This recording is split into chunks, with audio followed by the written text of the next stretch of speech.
నాలో ఫలించని ప్రతి చెట్టును దేవుడు ఏం చేస్తాడట? తీసి పారవేస్తాడు. అలాగ నువ్వు ఫలిస్తే ఏమైపోతావు?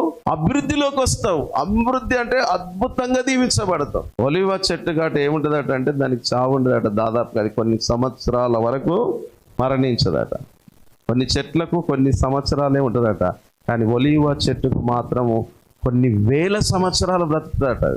చెట్టుకున్న లక్షణం ఏంటంటే అది మరణించదు, అది నిటారుగా ఉంటుంది. అది దానికి దేవుడు ఒక లక్షణాన్ని పెట్టాడు, పచ్చని ఒలివ చెట్టు. మనం కూడా ఆయన చేతి కింద పచ్చని ఒలివ అనుభవంలో పెరుగుదుము గాక. ఆ పిల్లల్ని 128 కీర్తనలు అన్నాడు కదా, పిల్లలు బల్ల చుట్టూ ఎట్లున్నారట? ఒలివ మొక్కల వలె. ఒలివ మొక్కలు ప్రయోజనకరమైనవి. దేవుని సన్నిధానములో మనము దేవుని బిడ్డలముగా ఎదుగుతున్నప్పుడు ప్రయోజనకరమైన వారంగా ఎదుగుదుముగాక. ప్రయోజనకరంగా మన కుటుంబాలు ఆశీర్వదించబడునుగాక.